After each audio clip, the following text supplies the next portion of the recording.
Exercise 2 part 2 का 5 क्या question है? एक्सरसाइज 2 पार्ट 2 5 में भाई, exercise 2 part 2 question number 5 acetic acid वाला है क्या? हाँ सर वही। ये महान आत्मा, एसिटिक एसिड कैसा है? एसिटिक इनएक्टिव इनएक्टिव है, क्योंकि जीरो देखो एक होगा। कार्बन, बच्चा बड़ा कंफ्यूज है एसिटिक एसिड को लेकर, खास करके एसिटिक एसिड ये जो है इनएक्टिव है, और इनएक्टिव होने के कारण उसमें कोई भी आप पीपीएल से पास कराओगे, पीपीएल पास करेगा तो क्या वो रोटेशन दिखाएगा? रोटेशन ही नहीं दिखाएगा। नहीं सर नहीं, ठीक है सर ठीक। और क्योंकि उसमें आप CH3COOH को देखो, CH3COOH को देखोगे तो अपने आप समझ में आ रहा है, वहां पे POS दिखाई दे रहा है, प्लेन ऑफ सिमेट्री है, वो है या नहीं? CH3COOH में प्लेन ऑफ सिमेट्री नहीं होगा। हाँ हाँ सर, हाँ देख। एक कायरल देखो, एक कार्बन है, देखो यहाँ पे देख लो, थोड़ा बच्चे भी बड़ा कंफ्यूज थे कल भी, तो ये बच्ची पूछ भी रही थी कल क्वेश्चन से, CH3COH कैसे इनएक्टिव हो जाएगा? उस कार्बन पे तीनों हाइड्रोजन सेम है और एक COH डिफरेंट है। उस कार्बन पे तीनों तीन CH3 है ऐसे, और COOH है। तो हमने बोला था इसको कट कैसे करना होता है, तो इसको पकड़ लो, इसको दोनों को पकड़ के कट कर दो, ये H बराबर आ जाएगा। इनएक्टिव हो गया ना, ये इनएक्टिव है, इसलिए ये कंपाउंड कैसा हो जाएगा? ये कंपाउंड में ऑप्टिकल रोटेशन 0 आएगा। ओके सर H और COH के अलोंग उसको स्लाइस कर देना है ना?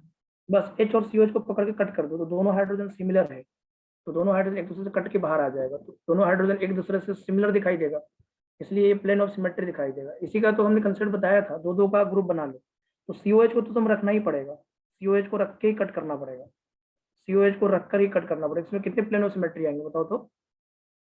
इसमें कितने प्लेन ऑफ सिमेट्री आएंगे? ये 3, क्योंकि ये एक कॉम्बिनेशन हो गया, ये एक कॉम्बिनेशन हो गया, और ये एक कॉम्बिनेशन हो गया, तो 3 आएंगे, POS 3 आएंगे। ये बताया हुआ है आपको? Yes sir. और बताएं आप, थोड़ा थोड़ा एक्सरसाइज करके 3 का सेकंड। एक्सरसाइज 3 का सेकंड क्या कह सर। रहा है? हाँ बोलो। सर लास्ट क्लास हम कर रहे नहीं थे सर, डीपीपी का डिस्कशन हो गया क्या? वो 10 11 12 जो दिए थे। अमन, नहीं नहीं नहीं हुआ है, डीपीपी वाला में आंसर की नहीं आया था तो नहीं हो पाया है। आज तो मैंने उनको भेजा है, ऐसे मेरा फैकल्टी शेयर ऐप शुरू हो जाएगा, तो मेरा कल तक उम्मीद है कि शुरू हो जाएगा फैकल्टी शेयर ऐप। पहले हम लोग का फैकल्टी शेयर ऐप चलता था, उसमें डीपीपी वगैरह आंसर वगैरह सब आता था, तो इस बार शुरू हो जाएगा, तो कल से शायद आपको आंसर की मिलेगा, कल से मिल जाएगा आपको, हम भेज देंगे आपको। ठीक है सर। तो ग्रुप में मिल जाएगा, ग्रुप में ही उसका हम वो कर करके स्क्रीन करके काट काट के भेज दिया करेंगे, तो आपको आंसर की मिल जाएगा, आंसर की का टेंशन नहीं हो, कल से मिल जाएगा, कल शाम से मिलेगा आपको, तो कल तक ऐड हो ठीक है जाएगा। सर। ठीक है ना? आप बोल रहे हो बेटा कि क्वेश्चन बताना है एक्सरसाइज 3 का सेकंड नंबर ना? एक सेकंड रुक जाओ, देख लेते हैं, चलो।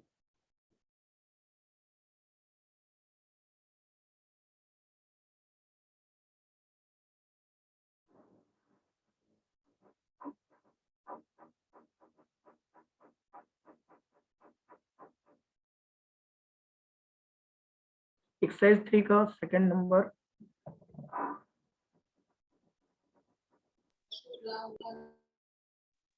ऑनलाइन का। एक्सरसाइज 3 का सेकंड, अच्छा ऑनलाइन वाला पूछ रहे हो? अच्छा, मैं पार्ट 2 का मतलब ऑनलाइन पूछ रहे हो एक तरह से।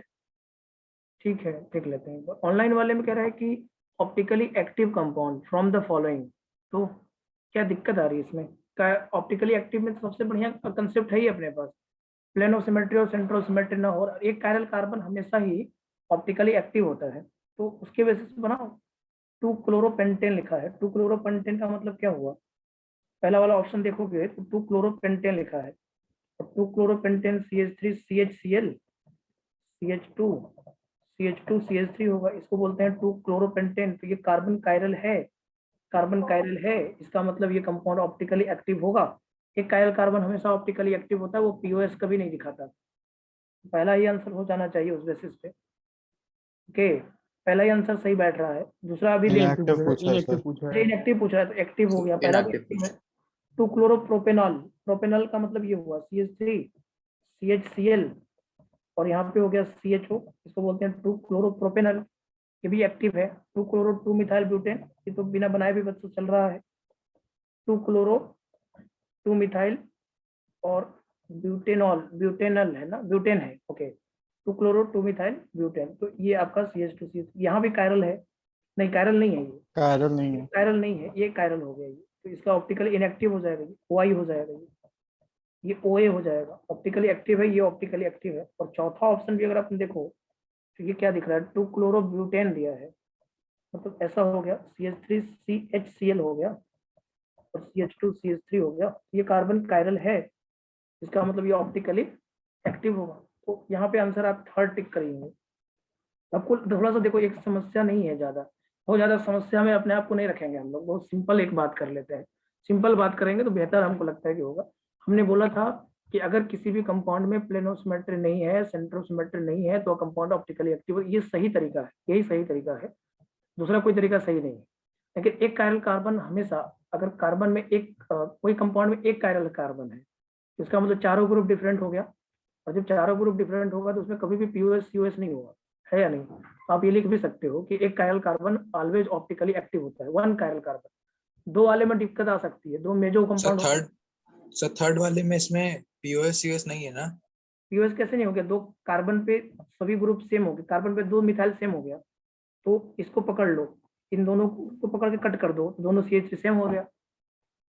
यहाँ पे कार्बन को देखो ना, इस कार्बन पे थर्ड में क्यों नहीं है POS, प्लेन ऑफ सिमेट्री है ना, प्लेन ऑफ सिमेट्री है या नहीं। ये इन दोनों ग्रुप को, डिफरेंट ग्रुप को कट करो ना, इन दोनों को कट करोगे तो ये वाला सिमिलर दिखाई देगा, CH3 यस तो सर, ठीक है सर, प्लेन ऑफ समझ गया। सिमेट्री है, कायरल कार्बन नहीं है तो प्लेन ऑफ सिमेट्री है। मैं बोल ही रहा हूँ कि वन कायरल का वन कंपाउंड है और जिसमें एक कायरल कार्बन है तो हमेशा वो ऑप्टिकली एक्टिव होता है।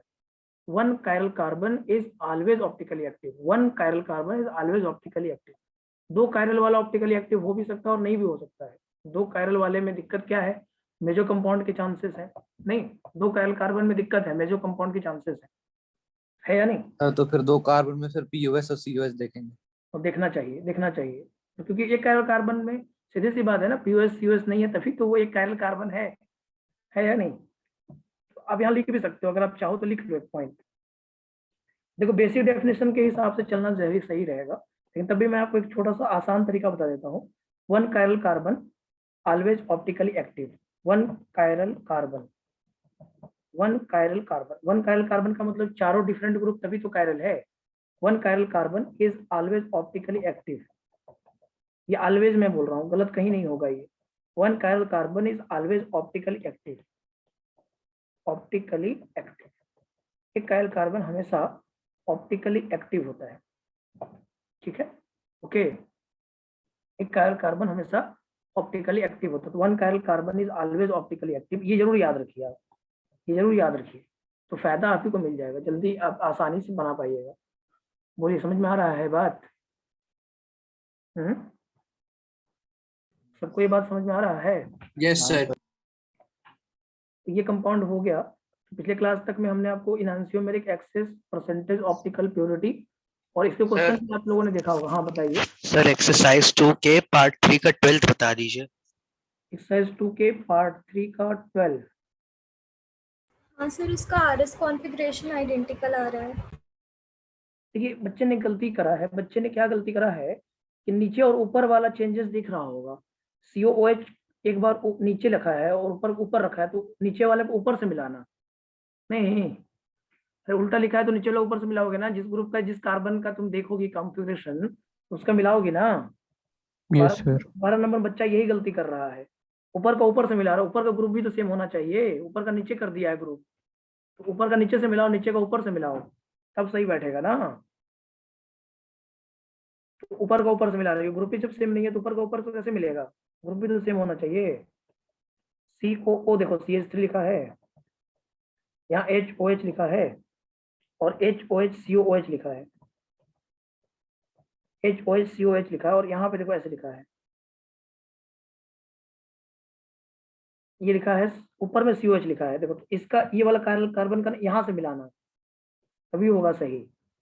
COH HOH लिखा है, यहाँ देखो HOH लिखा है और यहाँ पे COO CH3 लिखा है, तो इस कार्बन का यहाँ से मिलाना, इससे ग्रुप जो सेम होगा उससे ना मिलाओगे। यही आप लोग Yes, गलती sir. कर रहे हैं, आप ऊपर ऊपर मिला रहे हैं, गलत होगा नहीं। ये देखो ये 1 होगा, ऊपर वाला ग्रुप को क्या दोगे, 2 दोगे, नीचे 3 और ये 4, यही ना देना चाहते हैं आप। तो ये 1 2 3 यहाँ कॉन्फ़िगरेशन कैसा आएगा, देखो कैसे घूम रहा है एंटी क्लॉकवाइज। तो एस है तो आर होगा, नहीं यहाँ पे इसको मिलाना, आप इसको मिलाओ, ये 1 होगा, ये 2 होगा, ये 3 होगा और ये 4 होगा। अब मिलाओ, किधर घूम रहे हो आप, ये क्लॉकवाइज घूम रहा है, एस नहीं है, आर का एस नहीं आ रहा है, देखो आर का एस आया। आप लोग क्या कर रहे हैं, आर का ऊपर मिला रहे हैं, ऊपर कैसे मिलाइएगा, ठीक है सर, समझ गए सर। Yes sir. तो जब सेम नहीं है तो ऊपर कैसे मिलाइएगा, गलत होगा ना। ग्रुप जिसका सेम है ना वहाँ से मिलाइए। जैसे ये वाला देखिए, ये वाला कंपाउंड यहाँ लगा हुआ है, यहाँ देख रहे हैं आप, इस कायरल से मिलाइए, तो आर का एस दिखेगा, यहाँ पे जरूर ये कुछ आ रहा होगा, तो अपने हिसाब से ये मैच कर जाएगा। तो इनांसियोमर्स होगा और इसका आंसर कॉन्फ़िगरेशनल भी होगा, कॉन्फ़िगरेशनल भी बोलेंगे ना। तो कॉन्फ़िगरेशनल तो आपका क्यू का ही पार्ट होता है। तो इस बेसिस पे सी और डी दोनों आंसर बोलिएगा 12 नंबर का। ओके, 12 नंबर का आंसर सी और डी दोनों बोलिएगा। तो गलती बस यहीं पे आप कर रहे हैं, कि ग्रुप को भी एक बार देखना जरूरी है। और आपने देखो इसमें मिरर इमेज तो था ही, ऊपर वर्टिकल लाइन का मिरर इमेज लिया हुआ है, वर्टिकल लाइन का मिरर इमेज, किसी का मिरर इमेज ही होता है, और नॉन सुपर इम्पॉसिबल दिख ही रहा है, इसलिए इनांसियोमर्स तो आप लोग ऐसे दिख गया होगा, और कॉन्फ़िगरेशन बेसिस पे आपको थोड़ा सा डाउट हो रहा होगा, क्योंकि आप गलत मिला रहे होंगे। और सर एक्सरसाइज 2 पार्ट 2 का 8 बता दीजिए। एक्सरसाइज 2 पार्ट 2 का 8 नंबर में रोटेशन दिया हुआ है, मेंडेलिक एसिड लिखा है और उसका स्पेसिफिक रोटेशन दिया हुआ है, मतलब ये प्योर इनांसियोमर्स का रोटेशन है। ओके, और अब यहाँ पे ऑप्टिकल प्योरिटी कितना होगा बताओगे तुम, 8 नंबर में ऑप्टिकल प्योरिटी कितना होगा, परसेंटेज ऑप्टिकल प्योरिटी कोई बता देगा, परसेंटेज ऑप्टिकल प्योरिटी 20%। 60 - 40 20% होगा। कल हमने बता भी तो ये सही रहे थे कि 60% और 40%। तो यहाँ पे क्या कह रहा है, देखो sample content 60% of R and 40% of its enantiomers. Okay, तो ठीक है, तो 20% हो गया। और प्योर इनांसियोमर्स का कितना दिया है, 1 - 150 दिया है। तो तुम्हारा जो ऑब्जर्व्ड होगा, ऑब्जर्व स्पेसिफिक रोटेशन या ऑप्टिकल रोटेशन, ये दोनों एक ही चीज होगा यहाँ पे। हो जाएगा sir. Observe specific rotation of mixture लिख रहा है ना, तो मिक्सचर का निकाल लो 20% उसका 150 का -150 का, तो -30 आएगा आंसर यहाँ पे। ऑप्शन में से माइनस वाला टर्म नहीं दिया है, नहीं माइनस नहीं दिया है, तो समझ लो प्लस में लिखना, ऐसे माइनस लिखना चाहिए, क्योंकि जो माइनस दिया ना उसी का ज्यादा अमाउंट है, जो माइनस दिया है ऑप्टिकल रोटेशन माइनस दिया है और अमाउंट भी उसी का ज्यादा है, इसलिए माइनस में आंसर होगा, -30 होगा आंसर, 20% उसका मल्टीप्लाई कर देंगे। ओके, तो ये कॉपी में था, ये कॉपी में इस तरह क्वेश्चन लिखवाया हुआ है। 7 नंबर में भी वैसे ही करना है आपको, 7 नंबर 8 नंबर दोनों बन जाएगा। अब कॉपी में इतना लिखवाया रहेगा कि रेजोनेंस का पूरा मॉडल बन जाएगा, ये आपको लगता भी होगा, नहीं लगता है, रेजोनेंस का पूरा मॉडल का कॉपी में जरूर लिखवाया जाएगा आपको। तो सब बन जाता है सर। बन जाता है, उससे पूरा बन जाएगा, वो कॉपी सही से समझ गए तो आप बन जाएगा। तो उतना हमें पता है ना कि क्या दिया है रेजोनेंस के मॉडल में, क्वेश्चन क्या है, तो दिक्कत नहीं होगा आपको। चलिए फिर आगे बढ़ते हैं ना। डायस्ट्यूमर्स के बारे में बात कर रहे थे पिछले क्लास में, हमने बोला था कि डायस्ट्यूमर्स के जो फिजिकल प्रॉपर्टीज है वो डिफरेंट होगी। तो वो डायस्ट्यूमर्स एक ज्योमेट्रिकल का ही पार्ट होता है, जैसा कि आपको मैंने बताया था, डायस्ट्यूमर्स एक ज्योमेट्रिकल का पार्ट होता है। ज्योमेट्रिकल आइसोमर को हम जानते हैं अच्छे से, तो हमने बोला था all geometrical isomers are diastereomers. Okay, तो फिर हमने ये समझाया था आपको कि डायस्ट्यूमर्स की फिजिकल प्रॉपर्टीज डिफरेंट होती है, और अगर डायस्ट्यूमर्स की फिजिकल प्रॉपर्टीज डिफरेंट है, जैसे boiling point, melting point, water solubility, refractive index, ये सब क्या है, डिफरेंट है। तो हमने बोला था जिस भी कंपाउंड में अगर बॉइलिंग पॉइंट डिफरेंट होता है तो उसको सेपरेट कैसे करते हैं हम लोग, by the fractional distillation. Okay, ये बात आपको पता था, फ्रैक्शनल डिस्टिलेशन सेपरेट करते हैं, कैसे सेपरेट करते हैं, फ्रैक्शनल डिस्टिलेशन से सेपरेट किया जाता है, ये सबको पता था, इसमें तो कोई डाउट किसी को था ही नहीं। अगर बात करें तो हम, बोलो समझ में आ रहा है? Yes sir, yes sir. तो फिर मैं यहीं पे आपको नेक्स्ट पार्ट पे ले चलता हूँ, जिसे हमने पिछले बार क्वेश्चन भी करवाई दिया था। पिछली बार क्वेश्चन में एक छोटा सा क्वेश्चन देते हैं तुम लोग, बाद में देंगे, अभी हम प्रॉपर्टीज ऑफ इनांसियोमर्स की बात कर लेते हैं। नेक्स्ट हेडिंग दीजिए, प्रॉपर्टीज ऑफ इनांसियोमर्स। प्रॉपर्टीज ऑफ इनांसियोमर्स, ये बड़ा इंपॉर्टेंट होता है। इनांसियोमर्स की प्रॉपर्टीज समझोगे ना तो बड़ा आपको मजा आएगा इसमें। प्रॉपर्टीज ऑफ इनांसियोमर्स, इनांसियोमर्स की प्रॉपर्टीज, यहाँ पे लिखना होगा। देखो इनांसियोमर्स क्या होता है, एक दूसरे का मिरर इमेज होता है, और कोई एक दूसरे का अगर mirror image completely mirror image है तो उसका प्रॉपर्टीज क्या होगा, सेम होगा। तो enantiomers have same physical properties, enantiomers have same physical properties ना। इनांसियोमर्स जो होता है, enantiomers have same physical properties, enantiomers have same physical properties. Enantiomers की प्रॉपर्टीज क्या होगी, सेम होगी नहीं होगी, तो कंपाउंड तो सेम रहा और क्या है, सिर्फ मिरर इमेज है। तो enantiomers have same physical properties like as boiling point, like as boiling point, comma melting point, comma water solubility, water solubility, comma refractive index, ये सब क्या है, सेम है। पूरे फिजिकल प्रॉपर्टीज इनके क्या होंगे, सेम होंगे। तो इनांसियोमर्स का फिजिकल प्रॉपर्टीज क्या होता है, सेम होता है। तो आप क्या बोलेंगे, enantiomers have same physical properties like as boiling point, melting point, water solubility, refractive index. अब बात यहाँ पे आती है, enantiomers have same physical properties, ये वाला पॉइंट क्लियर है, boiling point, melting point, water solubility, refractive index. तो मुझे बताइए कि अगर कंपाउंड में बॉइलिंग पॉइंट सेम है तो क्या उसको हम सेपरेट फ्रैक्शनल डिस्टिलेशन से कर पाएंगे? नो सर नहीं compound which have same boiling point so they cannot be separated by fractional distillation। अब क्या लिखिएगा यहाँ पे, enantiomeric pair have same boiling point, pair of enantiomers, यहाँ पे आप लिखिएगा pair of enantiomers, pair of enantiomers have same boiling point, pair of enantiomers have same boiling point, pair of enantiomers have same boiling point, so they cannot be separated by, so they cannot be separated by fractional distillation, they cannot be separated by fractional distillation, cannot be separated by fractional distillation or steam distillation, cannot be separated by fractional distillation or steam distillation. So pair of enantiomers have same boiling point, so they cannot be separated by fractional distillation or steam distillation। क्या ये सही बात है? Yes सही बात है, एकदम सही बात है, क्योंकि अगर आप पेयर ऑफ इनांसियोमर्स को लेके चलोगे उसका बॉइलिंग पॉइंट क्या है, सिमिलर है, so they can not be separated by fractional distillation. ये बहुत ध्यान रखने वाली बात है, अगर कहीं पे लिखा हो पेयर ऑफ इनांसियोमर्स तो उसको आप कभी भी ध्यान रखिएगा, उसको फ्रैक्शनल डिस्टिलेशन से सेपरेट नहीं कर पाइएगा, उसको आप फ्रैक्शनल डिस्टिलेशन से क्या कर पाइएगा, सेपरेट नहीं कर पाइएगा। तो फिर अब बात ये आती है कि पेयर ऑफ इनांसियोमर्स को क्या हम सेपरेट कर ही नहीं सकते? अब ये क्वेश्चन ये आता है, क्या पेयर ऑफ इनांसियोमर्स को सेपरेट किया ही नहीं जा सकता? तो पेयर ऑफ इनांसियोमर्स को सेपरेट किया जा सकता है by the help of chemical method known as resolution. Resolution एक मेथड होता है जिसके बेसिस पे हम पेयर ऑफ इनांसियोमर्स को सेपरेट कर सकते हैं। तो बट यहाँ पे लिखिएगा pair of enantiomers, pair of enantiomers can be separated, pair of enantiomers can be separated by, can be separated by, pair of enantiomers can be separated by chemical method, chemical method known as resolution, known as resolution।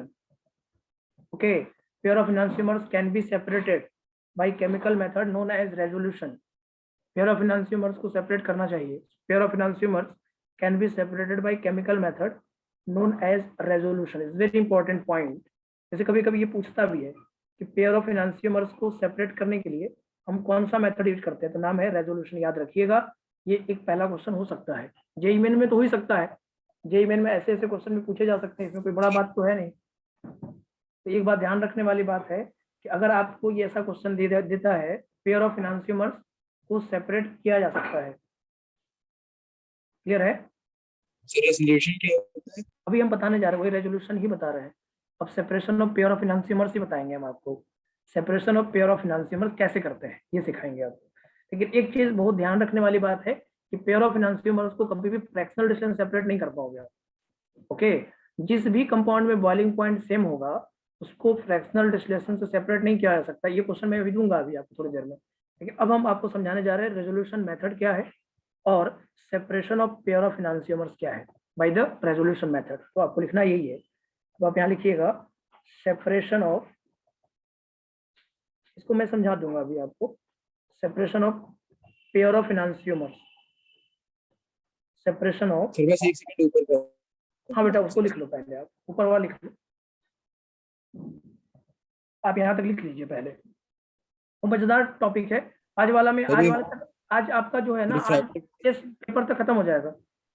Refractive index medium वाला जो लेते हैं आप लोग, तो अभी आपने optics पढ़ाई होगा, तो कंपाउंड सेम है ना, सेम कंपाउंड में कोई रिफ्रैक्टिव इंडेक्स चेंज थोड़ी होगा, सेम कंपाउंड है ना, सेम कंपाउंड में रिफ्रैक्टिव इंडेक्स चेंज नहीं होगा।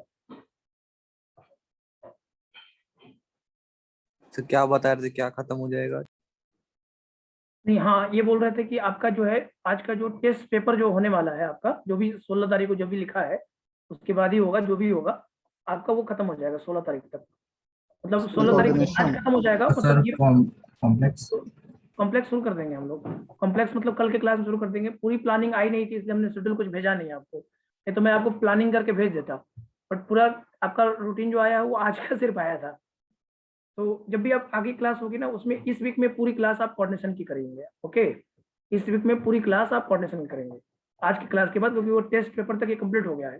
तो इस वीक में हम ज्यादातर जो भी क्लास 4 क्लास जो मिलेगा उसमें हम चारों क्लास कोऑर्डिनेशन का करेंगे। ठीक है, ठीक है सर, ये ज्यादा सही रहेगा। आप यहाँ तक देखिए, ऐसा तो नहीं भूल जाएगी, 4 दिन थोड़ी भूल जाओगे आप कोई भी चीज, तो इसको फिर से मंडे को कंटिन्यू करेंगे, और जैसे टेस्ट कंप्लीट हो जाएगा तो ये फिर वैसे सीक्वेंस में चलाएंगे हम लोग। सर ये टेस्ट इसी संडे को होगा? अभी तक कुछ प्लानिंग क्लियर नहीं हुआ है, लेकिन मुझे लगता है कि एक वीक पीछे वाला जब आगे गया था तो आगे जाना चाहिए, 23 जाना चाहिए, 16 को 23 है भी मेंस वाला, ये एडवांस वाला नहीं है। तो कोई दिक्कत नहीं है, हम ऐसे पढ़ा भी देंगे। 4 क्लास में हम बहुत कवर कर देते हैं कोऑर्डिनेशन का, ऐसे भी जितना आना होगा उतना तो कवर कर ही देते हैं हम, 4 क्लास में हम कवर कर देते हैं बहुत, तो उतना टेंशन आपको नहीं लेना है। तो आज का जो क्लास है ना वो आपका पूरा कंप्लीट कर देगा वहां तक जो पेपर आने वाला है आपका। तो इस वीक में हमारी पूरी क्लास कोऑर्डिनेशन की कराएंगे हम, ठीक है, आज की क्लास के बाद। तो देखो, separation of pair of enantiomers, separation of pair of enantiomers by resolution method, separation of pair of enantiomers by resolution method. ये कैसे मेथड काम करता है थोड़ा सा मेरे साथ देखिएगा तो आपको बहुत अच्छे समझ में आ जाएगा। जैसे मान लो पेयर ऑफ इनैंसियोमर्स को हम रेशियो मिक्सर भी बोल सकते हैं ना, पेयर ऑफ इनैंसियोमर्स को क्या बोल सकते हैं, रेशियो मिक्सर। अगर इक्वल अमाउंट में है तो बोल सकते हैं इक्वल अमाउंट में, हाँ तो इक्वल अमाउंट में लेके चलते हैं पेयर ऑफ इनैंसियोमर्स का, हम इक्वल अमाउंट ले लेते हैं। ओके, एक कंटेनर ले लिया हमने और एक कंटेनर में ही पेयर ऑफ इनैंसियोमर्स को रख लिया। जैसे मान लो मैंने रखा, ध्यान से समझने वाली बात होगी, जैसे CH3 ये लिया कंपाउंड हमने ऐसा CH3CH, और यहाँ पे ले लिया मैंने CH3CH2 CH2CH3, और इधर ले लिया आपको मैंने COH, ऐसे एक कंपाउंड ये है। और साथ में इसी के साथ हमने लिया, इसी के साथ हमने लिया है बेटा, ये लिया है देखो CH3, यहाँ लिया है CH2CH3, यहाँ पे H और यहाँ पे COOH। और इसमें आपको क्या करना है, इसमें ये वाला कंपाउंड पेयर ऑफ इनैंसियोमर्स है कि नहीं बताओ तो, ये पेयर ऑफ इनैंसियोमर्स है या नहीं? है सर, पेयर ऑफ इनैंसियोमर्स है। अब मुझे एक बात बताओ, अगर पहले वाला कॉन्फ़िगरेशन क्या है, पहले वाला कॉन्फ़िगरेशन बताओ तो क्या लिखेंगे? तो COH को फर्स्ट, सेकंड, थर्ड, फोर्थ, ये फर्स्ट, ये सेकंड, ये आ रहेगा, हाँ तो R आएगा, तो घूम ही रहा R आएगा, तो जरूर ये S आ रहा होगा, RS है, एक R है, दूसरा क्या है, S है। अब क्या करते हैं हम लोग, अब यही काम करते हैं कि जो पेयर ऑफ इनैंसियोमर्स बना उसको एक किसी से रिएक्शन करवा देंगे, ऑप्टिकली एक्टिव कंपाउंड से रिएक्शन करवाना, ऑप्टिकल इनएक्टिव से नहीं। अब बोलूंगा क्यों नहीं करवाना वो भी बताएंगे, पहले आप देखो इसको एक रिएक्शन करवाओ, इसमें एक रिएक्शन करवाओ, ये लिख के CH3CHD और यहाँ पे OH ले लो, CH3CHDOH। एसिड का रिएक्शन अल्कोहल से करवाओ, किससे करवाओ, अल्कोहल से। और अल्कोहल कैसा हो, ऑप्टिकली एक्टिव हो, अल्कोहल कैसा हो, ऑप्टिकली एक्टिव हो। अब ऐसा क्यों? अब आप सोच रहे हैं पहले सर, आप पहले तो ये क्वेश्चन आप सोच रहे होंगे कि सर ऑप्टिकली एक्टिव क्यों, इनएक्टिव से क्या दिक्कत हो जाएगा, ये आप सोच रहे होंगे। तो देखो हमारा तरीका ये होता है कि हम रेजोल्यूशन मेथड में सबसे पहले पेयर ऑफ इनैंसियोमर्स को पेयर ऑफ डायस्ट्रियोमर्स में बदलें। हमारा तरीका क्या होता है कि पेयर ऑफ इनैंसियोमर्स को सबसे पहले हम पेयर ऑफ डायस्ट्रियोमर्स में बदलें। ओके, किसमें बदलें? पेयर ऑफ डायस्ट्रियोमर्स में बदलें। ये तरीका हमारा होता है। हम यही सोचते हैं कि सबसे पहले इसको किसमें बदल दें? पेयर ऑफ डायस्ट्रियोमर्स में बदल दें। तो पेयर ऑफ डायस्ट्रियोमर्स बदलने का तरीका क्या होगा? ऑप्टिकली एक्टिव कंपाउंड से रिएक्शन करवाओगे तभी होगा। अगर आपने ऑप्टिकली इनएक्टिव से करवाया तो क्या वो पेयर ऑफ डायस्ट्रियोमर्स में कहीं बदल पाएगा? अगर आपने ऑप्टिकली नहीं हो पाएगा। तो इसका बेसिस ये है, आप बताओ इसका कॉन्फ़िगरेशन क्या है। इसको ऐसे लिख लेते हैं, ज़्यादा अच्छा रहेगा, रिएक्शन करवाने में ज़्यादा आपको आसानी पड़ेगा। इधर OH लिख ले, उधर CH3 लिख लेते हैं, इधर OH लिख लेते हैं और इधर CH3 लिख लेते हैं, ये ज़्यादा आसान पड़ेगा। तो मुझे बताइए इसका कॉन्फ़िगरेशन क्या है, बताइए इसका कॉन्फ़िगरेशन क्या होगा? कोई बच्चा बताएगा इसका कॉन्फ़िगरेशन क्या आएगा? तो आप बोलोगे इसका 1, ये 2, ये 3 और ये 4, इस बेसिस पे आपका आएगा, ये आपका R आएगा। ये R हो गया। अब जब इसका रिएक्शन होगा तो एसिड और अल्कोहल रिएक्ट करके क्या बनाता है? एसिड और अल्कोहल रिएक्ट करके एस्टर बनाता है ना। Acid and alcohol react to form ester, acid and alcohol react to form ester. Okay, ये बात सही बच्चे जानते हैं। तो ये बन जाएगा, देखो CH3CH, CH3CH और यहाँ बन गया CH2 CH3 और साथ में क्या हो जाएगा? COO और यहाँ पे क्या आ जाएगा आपका? COO और यहाँ आ जाएगा CHD CH3। ये आएगा कि नहीं आएगा बताओ? CHD CH3 ये आएगा।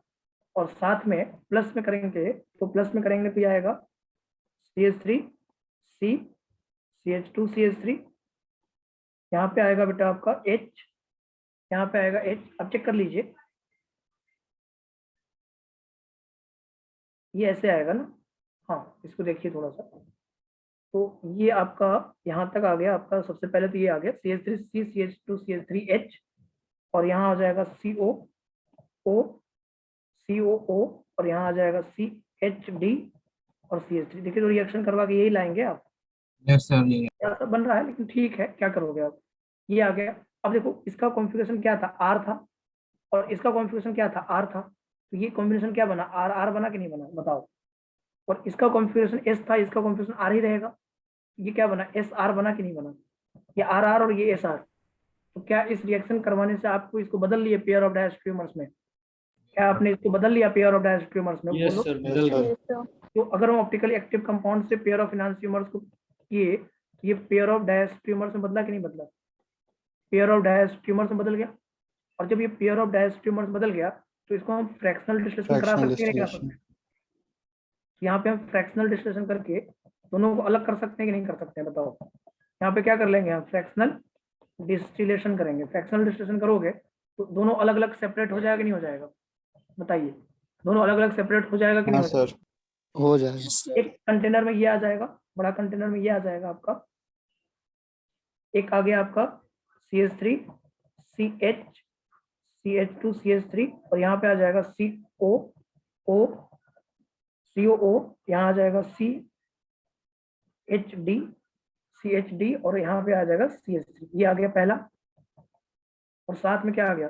दूसरा कंटेनर में, दूसरा कंटेनर में अगर आप निकालेंगे, दूसरा कंटेनर में आएगा, ये आएगा CH3 CH2 CH3 और यहाँ पे H, यहाँ आ जाएगा COO और यहाँ आ जाएगा CHD CH3। तो ये फ्रैक्शनल सेपरेट हो गया कि नहीं हो गया? अब क्या करेंगे आप? अब आप क्या करिए, वाटर का रिएक्शन करवा के काम खत्म करिए। वाटर करा दीजिए रिएक्शन। हाइड्रोलिसिस करना इसको होता है, इसको कहते हैं हाइड्रोलिसिस। क्या लगता है आपको? आपको जो सेपरेट करना था हो गया कि नहीं हो गया? और जो आप पहले तो निकाल के बाहर निकाल दीजिए ना। आपने ऑप्टिकली एक्टिव कंपाउंड को लाया था तो उसको बाहर निकाल दीजिए। तो अब आपका देखो सेपरेट हो गया हाइड्रोलिसिस के बाद। हाइड्रोलिसिस के बाद तुमको एक फ्रैक्शन ये मिला, देखो एक फ्रैक्शन आपको ये मिला CH3 CH2 CH3 और यहाँ पे मिला आपको H और COOH मिला एक और साथ में आपको ये मिला आपको CH3 CH CH2 CH3 और यहाँ पे मिला आपको COOH, ऐसे मिला। देखिए आप एक बार चेक करिए, क्या आपको लगता है ऐसा होगा? तो पेयर ऑफ इनैंसियोमर्स को सेपरेट करने का तरीका क्या होगा? रेजोल्यूशन। क्या होगा? Resolution method. आप देख लीजिए, हाइड्रोलिसिस करवा दिए, तो हाइड्रोलिसिस करवा दिए तो जो कंपाउंड मिलाए थे उसको आप क्या करिए, बाहर निकाल दीजिए। उसको कंटेनर में देने की क्या जरूरत है आपको? तो दो ही कंटेनर में सेपरेट हो गया कि नहीं हो गया? देखिए आप अलग अलग कर लिए कि नहीं कर लिए। लेकिन ये रिएक्शन किससे होना चाहिए? ऑप्टिकली एक्टिव से होना चाहिए। अगर क्या ऑप्टिकली इनएक्टिव से हो जाएगा ऐसा? क्या ऑप्टिकली इनएक्टिव से कराते तो आप ऐसा कर पाते? फिर से आप अगर एक रिएक्शन आपने ऑप्टिकली इनएक्टिव से कराते तो पेयर ऑफ एनांशियोमर अभी वो पेयर ऑफ एनांसियोमर्स ही रह जाता। उसको पेयर ऑफ डायस्टियोमर्स में पहले कन्वर्ट करना ही पड़ेगा। और अगर आप पेयर ऑफ डायस्टियोमर्स में आपने पहले कन्वर्ट कर लिया तो फ्रैक्शनल डिस्टिलेशन करके उसको दो फ्रैक्शन में सेपरेट कर पाएंगे आप। तो इनांसियोमेरिक पेयर को फ्रैक्शनल डिस्टिलेशन सेपरेट नहीं कर सकते हैं। इनांसियोमेरिक पेयर को एक ऑप्टिकली एक्टिव के रिएक्शन के साथ सेपरेट कर सकते हैं। पेयर ऑफ इनांसियोमर्स को ऑप्टिकली एक्टिव के साथ रिएक्शन करवा के आप सेपरेट कर सकते हैं। पेयर ऑफ इनांसियोमर्स को ऑप्टिकली एक्टिव के साथ रिएक्ट करा के सेपरेट किया जा सकता है। बोलो, residue mixture can be separated by the reaction with optically active compound. Okay, तो रेसिड्यू मिक्सचर को कैसे सेपरेट करोगे आप? यस ऑप्टिकली एक्टिव कंपाउंड के रिएक्शन के साथ। बस इतना ही एक पॉइंट था बेटा, इस पे क्वेश्चंस आपके मॉडल में दिया हुआ है, तो मैं यहाँ पे लिखने जा रहा हूँ। सर एक मिनट सर नोट कर ले। थोड़ा सा ऊपर कर दीजिए। हाँ, नोट कर लो पहले आप, थोड़ा सा पेज कम रहता है ना इसमें, इसलिए दिक्कत हो जाता है। कहाँ से लिखना है? देखो सेपरेशन से ना। यहीं से सर, यहीं से नीचे करिए।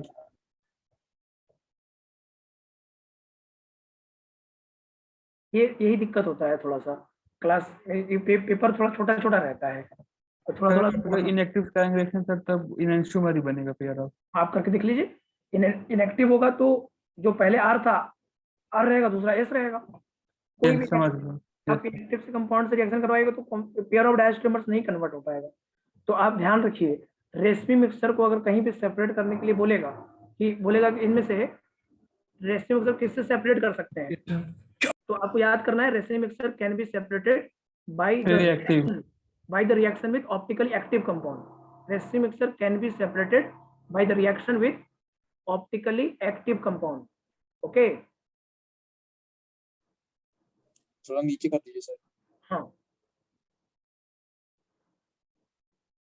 इसको देख लीजिए, फ्रैक्शनल डिस्टिलेशन ये सब देख लीजिए।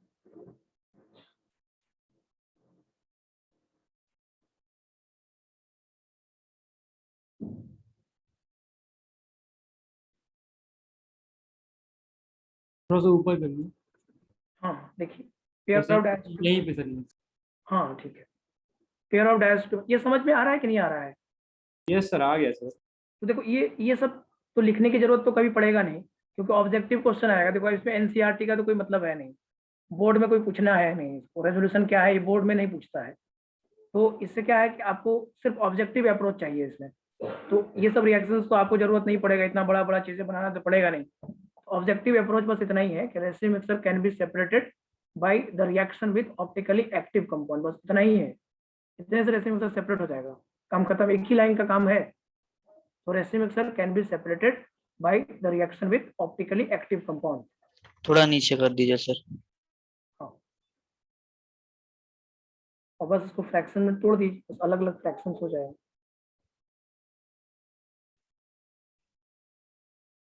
हाइड्रोलिसिस करा देंगे बाद में, पहले वाटर निकलेगा वही वाटर जोड़ देंगे। पहले क्या कर रहे हैं, अल्कोहल और एसिड रिएक्ट करा के वाटर ही तो निकाल रहे थे, और उसी बाद में वाटर को क्या करेंगे, ऐड कर देंगे।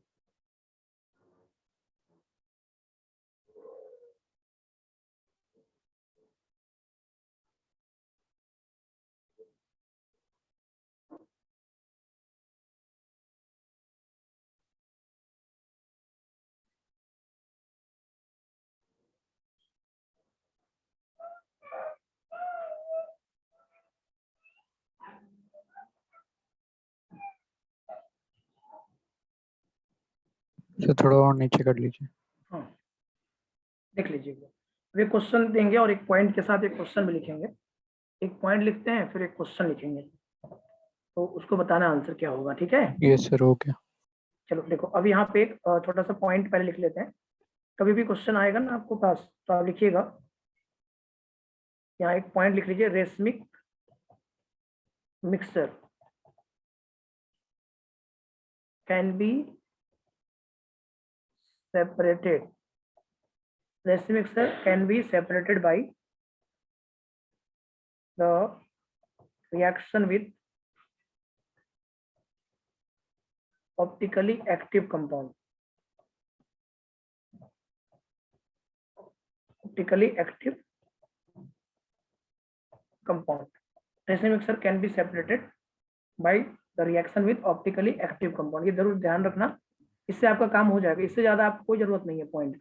सर ये इसका रीजन क्या दिए थे एक बार बताइए, जो मेरा थोड़ा मतलब सुन नहीं पाए थे। हाँ, मैं ये बोल रहा था कि ऑप्टिकली एक्टिव से अगर आप रिएक्शन करवाओगे ना, तो पेयर ऑफ इनांसियोमर्स को आप पेयर ऑफ डायस्ट्रियोमर्स में कन्वर्ट कर पाओगे, और अगर आप इनएक्टिव से रिएक्शन करवाओगे तो पेयर ऑफ इनांसियोमर्स ही रह जाएगा।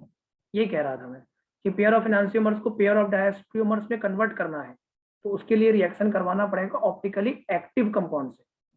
बस समझ में आ रहा है? ये सर ठीक है। ठीक है ना, चलो। सर ये मतलब और कुछ वो नहीं, जैसे हम लोग अल्कोहल डाले थे हम लोग, तो जैसे कुछ और रिस्ट्रिक्शन नहीं कि क्या है डालना है? कुछ भी डाल सकते हैं, ऑप्टिकली एक्टिव रहना चाहिए बस, कुछ भी। रिएक्शन सब में हो जाता है। जैसे कोई बच्चा बोलता है सर अल्कोहल नहीं, मैं अमोनिया डाल देता, तो नहीं हो जाता क्या? NH2 और COH में रिएक्शन नहीं होगा, एमाइड बनेगा। हो जाएगा, हाँ सर ठीक आपको है, कोई लेना देना मतलब नहीं है, वो रिएक्शन हो जाए बस। हाँ, बस रिएक्शन हो चाहे ना हो, उस भी आपको सोचना नहीं है, बस ऑप्टिकली एक्टिव हो बस। बस रिएक्शन भी नहीं देखे सर? रिएक्शन क्यों देगा? रिएक्शन हो ही जाता है यार, सब में रिएक्शन होता है, कोई ऐसा ठीक है, कंपाउंड नहीं जिसमें रिएक्शन नहीं होगा, हो ही जाएगा रिएक्शन, कुछ ना कुछ तो होगा यार। अगर वो ठीक कंपाउंड है। दिया है तो रिएक्शन करेगा, वो आपको नहीं सोचना नहीं है, आपको बस देखना है एक रेसिन मिक्सचर दिया और उसके लिए कोई भी ऑप्शन दिया, देखना ऑप्टिकली एक्टिव कंपाउंड देखना, तो सही तरीका मिल जाएगा आपको। ये क्वेश्चन के माध्यम से देखो, आप समझ में आ जाएगा। तो क्वेश्चन ये है, लिखा है रेशमी मिक्सचर ऑफ, रेशमी मिक्सचर, यहाँ लिखा है CH3 CHCl और यहाँ लिखा है COOH can be separated bye, या रिजॉल्व्ड बाय भी लिखा रहता है, सेपरेटेड बाय लिखा रहेगा या रिजॉल्व्ड बाय लिखा रहेगा। पहला ऑप्शन है CH3 CH2 CH2OH, पहला ऑप्शन है। दूसरा ऑप्शन है +2 ब्यूटेनॉल, दूसरा ऑप्शन है +2 ब्यूटेनॉल, तीसरा ऑप्शन है ±2 ब्यूटेनॉल, चौथा ऑप्शन है DL मिक्सचर ऑफ 2 ब्यूटेनॉल, पांचवा ऑप्शन है CH3 CH NH2 और यहाँ है CH2 CH3। पांचवा के बाद छठा ऑप्शन है CH3 CH2 NH2 और सातवां ऑप्शन है ± CH3 CH NH2 और यहाँ लिखा है D। बताइए, 7 ऑप्शन दिए हैं, तो पांचवा तो होगा ही सर। कौन कौन सा होगा? सर पांचवा तो होगा ही सर, और इधर पांचवा और सातवां सर। और कोई आंसर नहीं होगा? ऑप्टिकली एक्टिव देख के करिए। पहला वाला ऑप्टिकली एक्टिव है क्या? पहला वाला ऑप्टिकली एक्टिव है पहला क्या? वाला तो नहीं है सर, वहाँ पे कार्बन पे 2 हाइड्रोजन है सर। पहला वाले में तो ऑप्टिकली एक्टिव नहीं है, दिखने से भी लग जाता है ना। क्या एक कोई कायरल कार्बन है ही नहीं? नहीं सर, नहीं है। कहाँ से होगा? पहला वाला ऑप्टिकली एक्टिव नहीं है। दूसरा वाला ऑप्टिकली एक्टिव है क्या? +2 ब्यूटेनॉल, देखो सही से। हाँ सर। सर ले सर सकते है हैं तो। हाँ, सर ये भी। ऑप्टिकली एक्टिव है तो क्यों नहीं होगा सेपरेट? ऑप्टिकली एक्टिव होना चाहिए बस, इससे ज्यादा आपको टेंशन नहीं लेना है। आप रिएक्शन मत सोचिए, ज्यादा रिएक्शन सोचिएगा तो आपको रिएक्शन आता कहाँ है? अभी आपको सर, रिएक्शन आता ही 2, नहीं है, तो आप 3, सोच के क्या करिएगा? 4, 5, 7 3 होगा कि नहीं? नहीं, प्लस माइनस सब न्यूट्रल कर देगा। प्लस माइनस है तो रेसिन मिक्सचर है, ये ऑप्टिकली इनएक्टिव हो जाएगा। प्लस हाँ, माइनस है इसका मतलब ऑप्टिकली इनएक्टिव है, ये प्लस माइनस है इसका मतलब ऑप्टिकली इनएक्टिव है। ये रेसिन मिक्सचर है, रेसिन मिक्सचर को रेसिन मिक्सचर थोड़ा सेपरेट कर लोगे। प्लस माइनस का मतलब ऑप्टिकली इनएक्टिव दोनों है ना। DL मिक्सचर है तो DL मिक्सचर क्या होता है? DL मिक्सचर सर ये भी वही है। ऑप्टिकली इनएक्टिव है, ऑप्टिकली इनएक्टिव से नहीं सेपरेट कर पाओगे, एक्टिव होना चाहिए। तो तीसरे चौथे से तो नहीं होगा सेपरेट। पांचवें में कायरल कार्बन है, सर। हो जाएगा। ऑप्टिकली एक्टिव है, सेपरेट हो जाएगा इससे, तो पांचवा भी होगा। छठा को देखो, ये ऑप्टिकल इनएक्टिव है, ऑप्टिकल इनएक्टिव, इसमें कोई कायरल कार्बन ही नहीं है, तो ये तो खत्म गया। और सातवें में देखो प्लस माइनस लिखा है, इसका मतलब ये ऑप्टिकली इनएक्टिव हो जाएगा। और अगर ये ऑप्टिकली इनएक्टिव है तो सेपरेट नहीं कर पाओगे। बात समझ में आया? हाँ सर आ गया। तो आपको रिएक्शन सोचना ही नहीं, आपको रिएक्शन आता कहाँ है कि आप सोचिएगा। आप कौन सा रिएक्शन पढ़े हो अभी कि आप सोच लोगे रिएक्शन होगा कि नहीं होगा? रिएक्शन के बेसिस पे तो आप सोच ही नहीं पाओगे भाई। अब ये सोचने लगो कि सर अमोनिया वाला रिएक्शन कैसे होगा, क्या होगा, कैसे नहीं होगा, वो क्वेश्चन मार्क नहीं है। क्वेश्चन मार्क ये है कि अगर रेसिन मिक्सर दिया है तो उसके साथ कोई भी कंपाउंड देना है वो ऑप्टिकली एक्टिव के साथ होना चाहिए। बस ऑप्टिकली एक्टिव आपको चेक करना है ऑप्शन में, बस, और उससे ज्यादा कुछ नहीं करना है। रिएक्शन होने वाला ही देगा वो, ऐसा नहीं देगा कि रिएक्शन नहीं होने वाला दे देगा, ऐसा दे ही नहीं सकता वो। तो आपको उसका टेंशन लेना ही नहीं है। इसका मतलब वो सेपरेट करने के लिए दिया है तो दो ही चीज तो सेपरेट होगा, एक ऑप्टिकली एक्टिव और एक ऑप्टिकली इनएक्टिव। इसके अलावा कुछ नहीं सोचना है कि रिएक्शन होगा कि नहीं होगा, क्योंकि आपको आता भी नहीं है तो आप उसको सोच भी नहीं सकते। बेहतर क्या है कि हम उसी चीज पे फोकस करें कि हमने बोला कि रेसिन मिक्सर को सेपरेट करने के लिए ऑप्टिकली एक्टिव कंपाउंड होना चाहिए।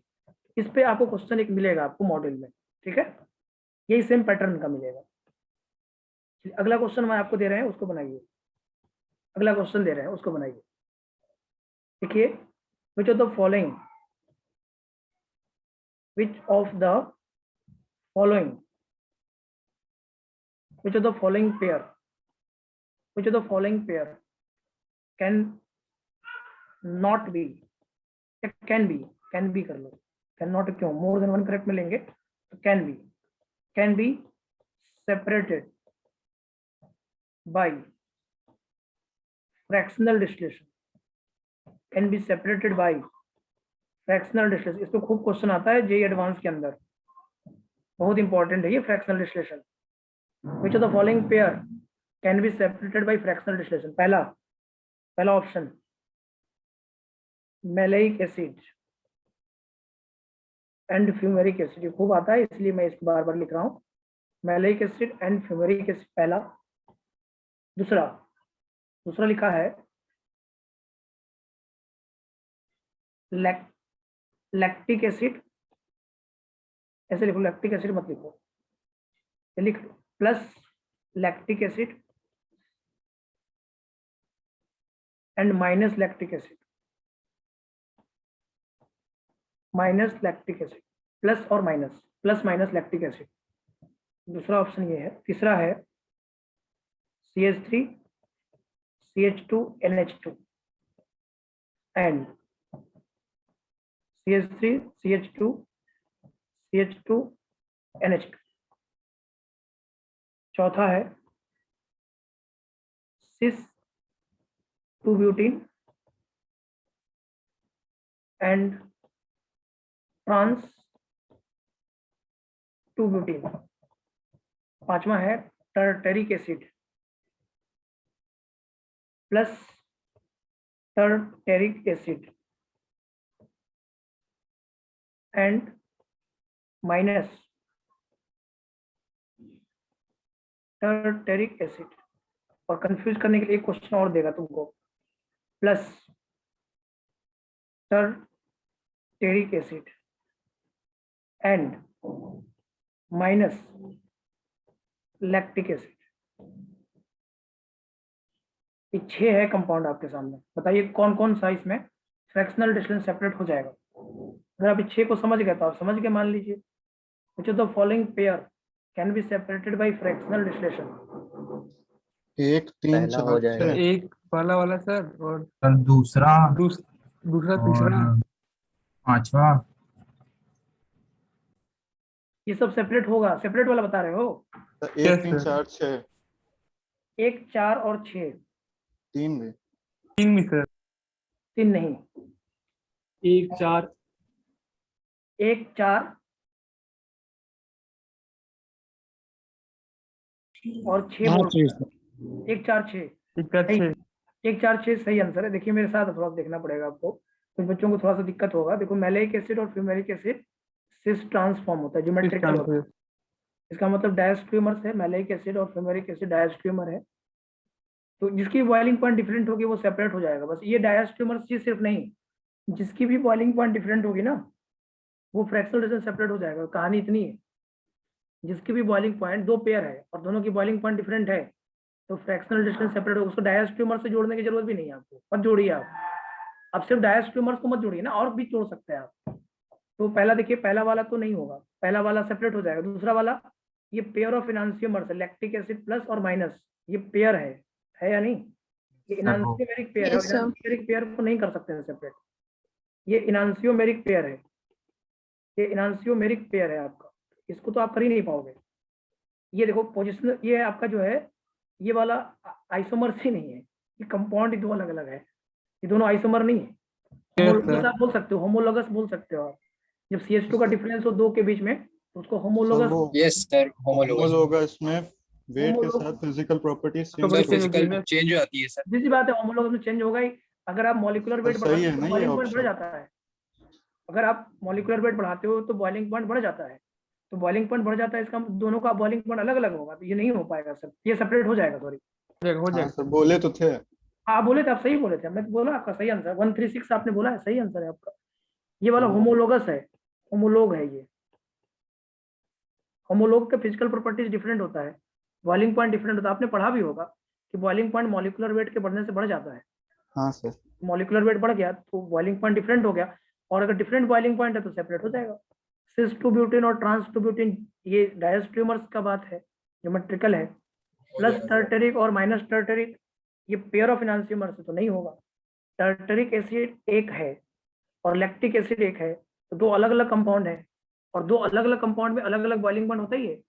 टर्टरिक एसिड ये होता है तुम्हारा, देखो पहले फॉर्मूला भी याद कर लो, COH CHOH। टर्टरिक एसिड ये होता है तुम्हारा COH CHOH CHOH और COOH, इसको बोलते हैं टर्टरिक एसिड। ये टर्टरिक एसिड होता है, और साथ में लैक्टिक एसिड ये होता है तुम्हारा CH3 CHOH और यहाँ होता है COOH। क्या लगता है आपको, ये दोनों कंपाउंड अलग अलग है तो दोनों का बॉइलिंग पॉइंट अलग अलग नहीं होगा? तो जिस देखो डायस्ट्रीमर से सिर्फ नहीं, फ्रैक्शनल डिस्टिलेशन से सेपरेट होने वाले वो कंपाउंड होते हैं जिनकी बॉइलिंग पॉइंट डिफरेंट होती है।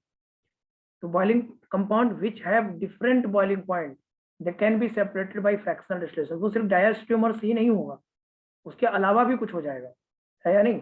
तो compound which have different boiling point so they can be separated by fractional distillation. Compound which have different boiling point so they can be separated by fractional distillation. ये point याद रखिए, सिर्फ enantiomeric pair को आप pair of enantiomeric pair को fractional distillation separate नहीं कर सकते हैं। Enantiomeric pair can not be separated by fractional distillation, ये याद रखिए। इससे मैलिक एसिड का क्या फॉर्मूला है? मैलिक एसिड का फॉर्मूला सिस फॉर्म होता है, ये वाला फॉर्मूला आता है। मैलिक एसिड का फॉर्मूला ये वाला आता है कि C डबल बॉन्ड C होता है और इधर आपका सिस फॉर्म में होता है COOH, इधर आपका आ गया COOH और इधर H और इधर H, इसको मैलिक एसिड बोलते हैं। और फ्यूमेरिक एसिड तुम्हारा ये होता है COOH और ये COH उसका अपोजिट होगा, और ये H इसका ट्रांसफॉर्म होता है, ट्रांस फ्यूमेरिक को बोलते हैं और सिस मैलिक को बोलते हैं। सिस फॉर्म मैलिक होता है, मैलिक एसिड सिस फॉर्म होता है मैलिक एसिड और ट्रांसफॉर्म होता है फ्यूमेरिक एसिड। ये डायस्ट्रीमर्स बन गया ना, और डायस्ट्रोमेरिक पेयर को तो आप कर ही पाओगे फ्रैक्शनल डिस्टिलेशन सेपरेट। तो वो सिर्फ डायस्ट्रोमेरिक पेयर ही नहीं बोल रहा हूँ मैं तो पूरा बोल रहा हूँ।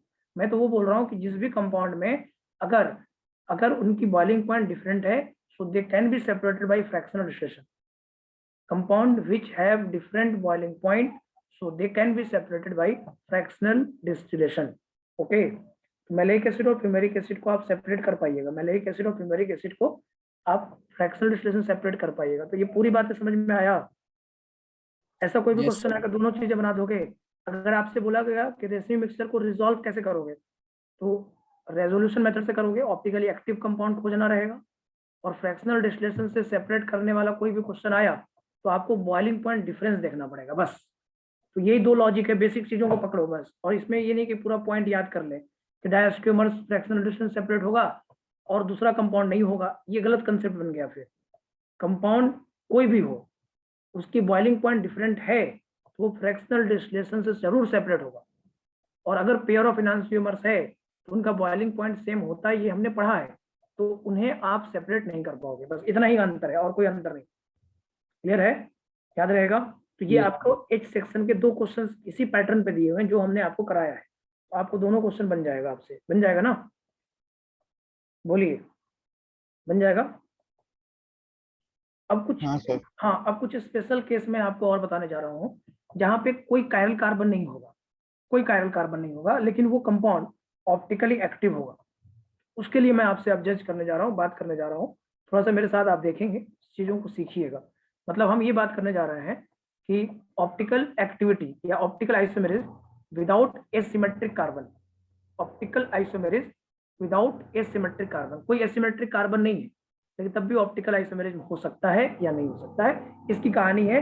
और इस पे भी क्वेश्चन आपको मिलेगा क्योंकि मिक्स करके क्वेश्चन दिया हुआ है। तो हमारा अगला हेडिंग यही है, ऑप्टिकल आइसोमेरिज। ये बहुत इंपॉर्टेंट होता है बेटा, ये जो हम लिखने जा रहे हैं ना, ये सबसे ज्यादा इंपॉर्टेंट है यहाँ पे, optical isomerism without asymmetric carbon, without asymmetric carbon.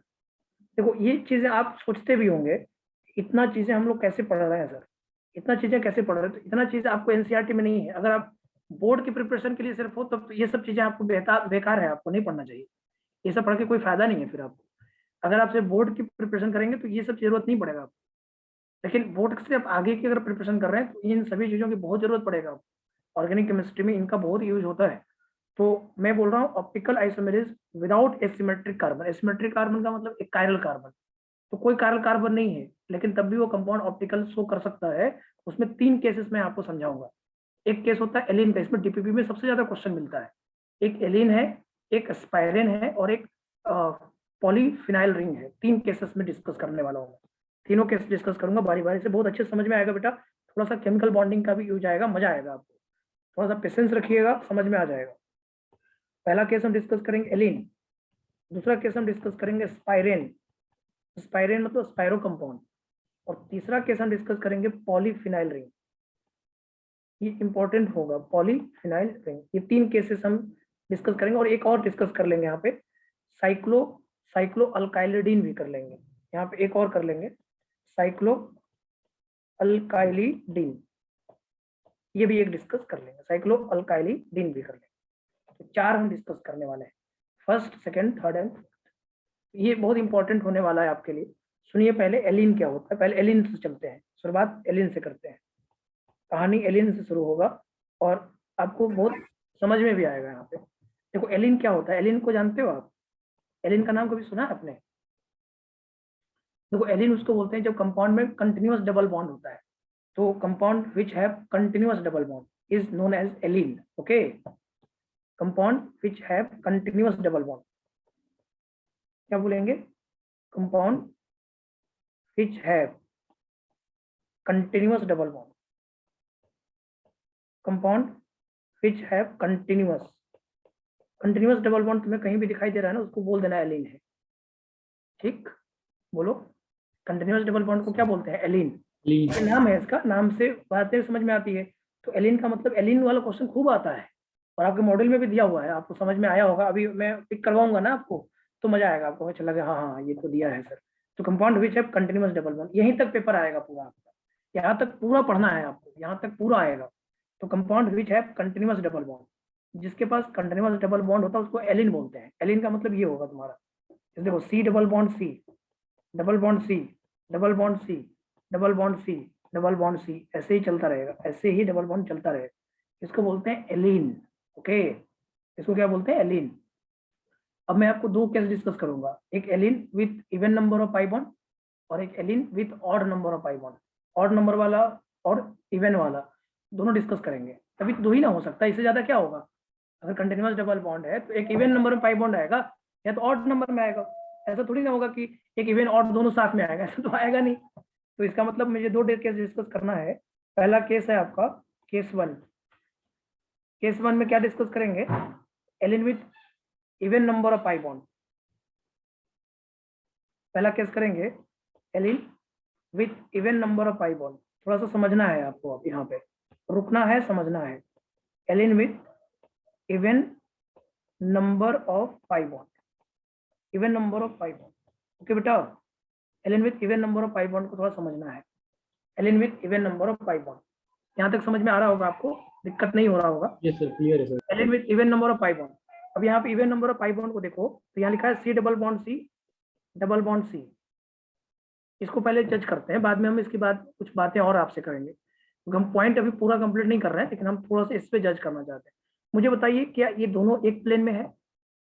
Plane है, ये एक प्लेन में है? हाँ सर ये लगता है कि एक प्लेन में है, और थोड़ा सा मेरे साथ देखिएगा तो आपको लगेगा कि प्लेन में नहीं है। अभी देखिए, इसको बनाइए, थोड़ा सा इसको बनाइए। ये इवन में है ना, इवन डबल बॉन्ड है। ये पाई बॉन्ड कैसे बना होगा? ये पाई बॉन्ड अगर बनाएंगे आप तो पीवाई पीवाई के ओवरलैपिंग से बना दो। मान लो ये पीवाई पीवाई के ओवरलैपिंग से बना दो ना, ये पीवाई पीवाई के ओवरलैपिंग से आपका पाई बॉन्ड बन गया। ये पीवाई पीवाई के ओवरलैपिंग से पाई बॉन्ड बना। तो मुझे बताओ ये वाला पाई बॉन्ड कैसे बना होगा? ये वाला पाई, पीजेड का। अगर आप पीवाई लिए हो तो पीजेड लेना पड़ेगा ना। हाँ सर, पीवाई लिए अलग हो अलग प्लेन है। Yes sir. ये पीजेड से बनेगा। पीजेड ये होगा, ये पीजेड होगा और ये पीजेड होगा। तो पीजेड से बनेगा। ये पीवाई से एक बनेगा तो एक पीजेड से बनाना ही पड़ेगा, और कोई उपाय है ही नहीं आपके पास। दोनों पीवाई कहाँ, दो ऑर्बिटल पीवाई थोड़ी होता है, एक ही होगा ना यार। ये ऐसे बनेगा, तो एक पीजेड से बना और एक पीवाई से बना। तो दोनों पाई बॉन्ड में एक पीवाई से जब बना तो इसके लिए प्लेन कौन सा हुआ? एक्सजेड प्लेन हुआ। और जब कोई पीजेड से बना तो उसके लिए प्लेन कौन सा हुआ? पीवाई प्लेन हुआ, वो एक्स वाई प्लेन हुआ। सॉरी, पीजेड से बना तो एक्स वाई प्लेन हुआ। क्या ये एक प्लेनर है? ये दोनों पाई बॉन्ड प्लेनर नहीं है। कंटिन्यूअस डबल बॉन्ड दो अलग अलग प्लेन दिखा रहा है। एक्सजेड और एक्स वाई एक दूसरे का परपेंडिकुलर प्लेन है। एक्स वाई और एक्स जेड जो है एक दूसरे का परपेंडिकुलर प्लेन है। इसका मतलब ये मॉलिक्यूल नॉन प्लेनर है। ये मुझे समझ में आया। अब आगे की बातें समझनी है मुझे। नॉन प्लेनर का मतलब क्या होता है? कंपाउंड ऑप्टिकल एक्टिविटी शो कर सकता है, नहीं है या नहीं? हाँ नॉन सर। प्लेनर का मतलब क्या होगा? कंपाउंड ऑप्टिकल एक्टिविटी शो कर सकता है। अगर प्लेनर नहीं है मतलब पीओएस नहीं होगा। प्लेनर नहीं है मतलब पीओएस नहीं होगा। लेकिन अब कहानी में भी थोड़ी सी बातें और है। क्या, अब मुझे एक बात बताइए, थोड़ा ध्यान से समझिएगा, इस बात को समझिएगा बड़े ध्यान से। तो मैं पॉइंट यहाँ पे इंट्रोड्यूस करूंगा आपके सामने। एक पॉइंट है कि जैसे मान लो सी डबल बॉन्ड सी लिखा है, ठीक है, और आपने इसको समझा कि नॉन प्लेनर है। क्या समझा आपने? इसको समझा कि नॉन प्लेनर है। समझा नहीं समझा? बोलो। हाँ सर, मैंने समझा। Non planar. अब थोड़ा सा मेरे साथ देखिए, अगर मैं दोनों को ए कर देता हूँ यहाँ पे ये दोनों ए है, और इसको मैं डिफरेंट कर देता हूँ, ए और बी कर देता हूँ, तो क्या यहाँ पे प्लेनो सिमेट्री होगा? सोचकर बताइए, क्या यहाँ प्लेनो सिमेट्री होगा? सोचकर बताइए। देखिए थोड़ा ध्यान से समझिए। ये कलम है और इस कलम की परपेंडिकुलर ये है, मान लो ये कलम के परपेंडिकुलर ये है, ऐसे मान लो। तो अब अगर मान लो कि इन दोनों ए बी को लेते हुए अगर आप कट करोगे तो क्या लगता है आपको? ए और ए दोनों सेम दिखाई देगा कि नहीं दिखाई देगा? अगर आप परपेंडिकुलर प्लेन लेते हो, जैसे इसके परपेंडिकुलर आपने ऐसे लिया, ठीक है, या इसको ऐसे रख लो, ऐसे रख लो, बीच से रख लो, इस कलम को बीच से रख लो ऐसे। तो तुम क्या करो, उस प्लेन से इस वाले को कट करो, ऊपर परपेंडिकुलर प्लेन को, तो ये भी आधा आधा बटेगा कि नहीं बटेगा? तो इसका जो दोनों ग्रुप जो लगा हुआ है, दोनों ए और ए जो लगा है, अगर मैं इन दोनों को लेकर प्लेन कट करता हूँ, इन दोनों को लेकर प्लेन कट करूंगा, तो ये ए और ये ए क्या हो जाएगा? सिमिलर हो जाएगा कि नहीं हो जाएगा? तो प्लेनो सिमेट्री आएगा कि नहीं आएगा? बताओ, आ जाएगा सर। बताइए। आएगा। एकदम आएगा, क्योंकि अगर ये परपेंडिकुलर है, जैसे एक्स जेड प्लेन को तुम कट करे हुए, तो एक्स वाई प्लेन भी तो कट होगा कि नहीं होगा? कुछ भी नहीं कट होगा। एक्स जेड प्लेन कट हो करोगे तो एक्स वाई प्लेन भी कट होगा, और अगर एक्स वाई प्लेन कट होगा तो ये दोनों क्या हो जाएंगे? सिमिलर हो जाएंगे नहीं हो जाएंगे? ये वाला कट हो जाएगा, ये वाला भी कट होगा। अगर आप परपेंडिकुलर रख के कट करोगे तो ये दोनों ए एक दूसरे का क्या हो जाएगा? मिरर इमेज होगा, और वो दोनों एस क्या होगा? सुपर इम्पॉसिबल होगा नहीं होगा? तो ये यहाँ पे प्लेन ऑफ सिमेट्री हो जाएगा। यस और नो? यस और नो? मुझे समझाइए, होगा नहीं होगा? यहाँ हो जाएगा। क्लियर है? तो एक परपेंडिकुलर प्लेन को जब आप कट करिएगा ना, तो ये ऐसे कट हो जाएगा, तो ए और ए सिमिलर हो जाएगा, मतलब यहाँ प्लेन ऑफ सिमेट्री हो जाएगा। मतलब यहाँ प्लेन ऑफ सिमेट्री हो गया तो कंपाउंड ऑप्टिकली इनएक्टिव हो जाएगा। यहाँ पे ऑप्टिकली इनएक्टिव होगा, तो ऑप्टिकली एक्टिव बनाने के लिए क्या करना होगा मुझे? ऑप्टिकली एक्टिव बनाने के लिए मुझे दोनों टर्मिनल्स पे ग्रुप्स डिफरेंट रखने होंगे। ऐसा लगता है आपको? अगर ये दे देता मैं सी डबल बॉन्ड सी, और यहाँ पे देता ए बी, और यहाँ पे भी देता ए बी, और मैंने ए बी को पकड़ के कट किया, तो ये वाला देखो ए बी क्या है? क्या मिरर इमेज होता? नहीं। सर ए और ये बी है, तो ये मिरर इमेज नहीं होता, तो कंपाउंड ऑप्टिकली एक्टिव होता कि नहीं होता? यहाँ पे पीओएस नहीं होता, तो ये ऑप्टिकली एक्टिव होता नहीं होता? ऑप्टिकली एक्टिव होता नहीं होता? समझ में आ रहा है बात? और इसको और समझने के लिए एक काम कर सकते हो आप, अपने पेज पे एक पेज को आप दोनों ग्रुप के साथ जोड़ लो और उसके एक परपेंडिकुलर जोड़ो और परपेंडिकुलर उसको कट करो। जब आप उसको परपेंडिकुलर ऐसे कट करोगे तो जरूर ही अगर ये पूरा ग्रुप लेके कट किया जाए, अगर ये पूरा ग्रुप लेके कट किया जाए, ऐसे कट किया जाए, इसको ऐसे लेते हुए कट किया जाए, तो परपेंडिकुलर में ये वाला ग्रुप कट हो जाएगा ऊपर की तरफ ऐसे, तो ए ऊपर और बी नीचे। इसका मतलब क्या हुआ, ये कंपाउंड ऑप्टिकली एक्टिव हो जाएगा कि नहीं होगा। तो अगर टर्मिनल एटम्स में भी डिफरेंस है, टर्मिनल एटम्स भी डिफरेंट है, तो कंपाउंड ऑप्टिकली एक्टिव होता है।